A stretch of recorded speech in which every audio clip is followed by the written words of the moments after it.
Flights leaving Auckland aren't filled with tourists anymore. They're packed with Kiwis leaving home for good.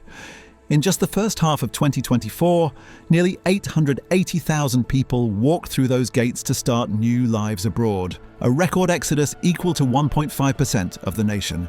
For every Kiwi returning, 3 depart. Nurses, engineers, teachers, young families, the backbone of the country, are swapping paradise for opportunity. Most head to Australia, only a short flight away but a world apart in pay and prospects. The contrast is surreal. The world sees rolling hills and calm oceans. Locals see shrinking opportunities and impossible house prices. Beneath the beauty runs a deeper story, a system quietly built over decades that now drives people away. To grasp why so many are leaving, we have to see how paradise became a trap. From above, New Zealand looks isolated and idyllic. That isolation fuels its beauty and its hardship. With barely more than 5 million people, its domestic market is tiny. Tourism and agriculture dominate, leaving the country exposed to global shocks. Before 2020, tourism made up almost 1/7 of GDP. When borders slammed shut, the industry collapsed overnight. Recovery is fragile, and new visitor taxes risk slowing it again. Agriculture fares little better, advanced but over-mechanized, efficient yet unable to employ enough people.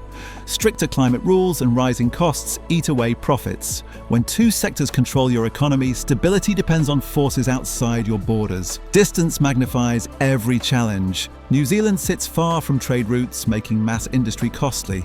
It's no wonder young professionals glance across the Tasman Sea, 5 times the population, better salaries, familiar culture, and ask, why stay?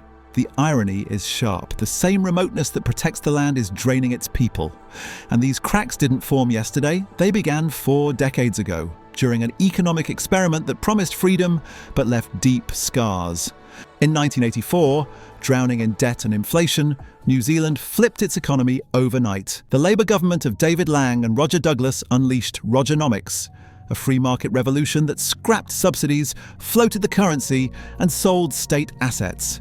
Inflation fell and trade opened up, but entire communities collapsed. Factories closed, farms lost support, and unions were gutted by the 1991 Employment Contracts Act.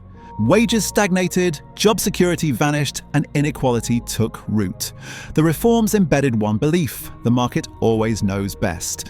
Businesses cut costs instead of training workers, chasing cheap labour over innovation. Productivity stalled, and with stagnant wages came a new obsession: property. Owning land became the safest investment. By the late 1990s, growth meant swapping deeds, not ideas. Governments changed, but the system stayed. Low taxes on property, minimal intervention, and a nation slowly trading creativity for speculation. What began as liberation became limitation. Productivity froze. Wealth clustered around real estate. The policies built to save the economy ended up pricing out the people meant to thrive in it. Look anywhere and you'll see where New Zealand's money sits: in houses. Property now underpins nearly half of national output, an extraordinary share for a developed nation. With weak wage growth and easy credit, buying a house became the ultimate wealth plan. There were few taxes on capital gains and endless incentives to borrow, so investors treated homes like stocks. Between 2000 and 2021, real prices jumped about 250%. Then came foreign demand. Wealthy Australians snapped up coastal homes and alpine retreats, exploiting open border loopholes that outlasted the 2018 foreign buyer ban. Even 3% of buyers was enough to fuel bidding wars. For local families, that meant paying rent so high it swallowed 1/3 of their income. Housing dominated politics and culture alike. Every government promised affordability but feared deflating the bubble. When half the economy hinges on rising land values, no one dares slow the climb. The result: a nation divided not by class but by timing, those who bought early and those who never will. For young Kiwis, leaving starts to look less like escape and more like survival.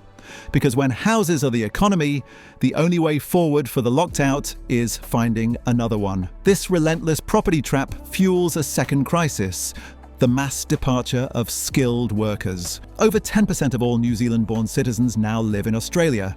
It's the modern-day Great Escape, a steady leak of ambition the country can't plug. Crossing the Tasman is effortless. No visas, no culture shock, just a better deal. The ones leaving are doctors, engineers and teachers, prime working-age citizens. Those arriving to replace them often treat New Zealand as a stopover before they leave too. Every rotation drains experience, taxes and innovation. The economy can't build momentum when its best people keep moving on. Companies train staff only to watch them board planes. Hospitals spend months filling vacancies. Tech firms outsource to survive. It's a slow bleed, not dramatic, just constant. Small towns feel it most. Half-empty classrooms, families split across time zones, communities aging in place. Yet closing the open border with Australia would bring political backlash, so the flow continues.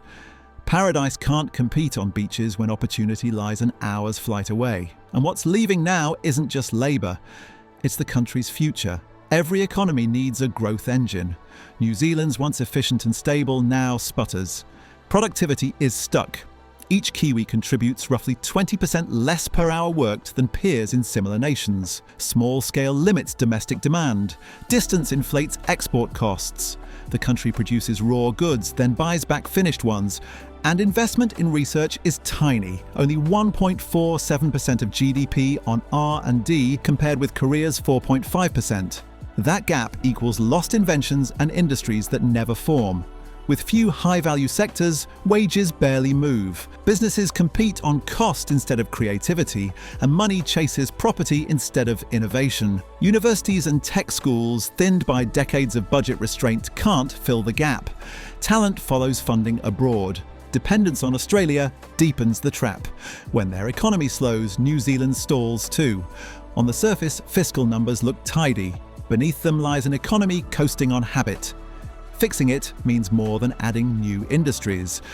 It requires moving capital from empty land into ideas, rewarding creation over speculation.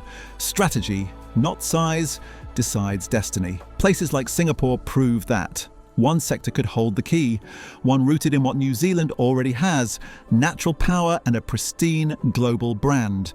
The next chapter could be written in green ink. With vast wind, geothermal and hydro resources, New Zealand is built for renewable energy. Already, around 80% of its electricity comes from clean sources, a head start most countries envy.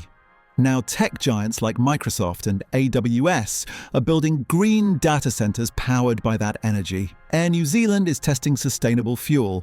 Eco-startups are emerging around electric transport and carbon-smart farming. The world's green tech market could hit $53 trillion by 2030. Capturing even a sliver would transform wages and opportunity. But this green gamble demands courage, heavy investment, long-term policy, and the will to challenge property-driven comfort. It also demands the very innovators who've left. Without them, momentum dies before it begins. If the country can align clean energy with serious R&D funding, it could redefine prosperity, a small nation selling ideas instead of raw goods. Isolation might even become an advantage, a natural lab for testing sustainable futures. The real question isn't whether New Zealand can go green, it's whether it'll do it before everyone who could build it is already gone. Stand anywhere in New Zealand and the land still feels timeless. What's missing isn't beauty, it's direction. The nation perfected stability but forgot ambition. Safety without opportunity, paradise without prosperity. The danger isn't collapse, it's drift. A slow loss of people who make progress possible. When they go, they take more than labour. They take imagination and optimism. Yet history shows reinvention is possible. Ireland did it. Singapore did it. So can this island chain. The map forward is clear. Shift wealth from property into innovation. Invest in people and make staying feel like winning. The cost of losing another generation will outweigh any deficit. Because New Zealand's strength has never been size. It's resilience. Every teacher, builder and dreamer who chooses to stay is an act of quiet resistance against decline. Paradise hasn't lost its magic, it's waiting for its people to believe in it again. The horizon is wide open, the only question is who will come home to claim it.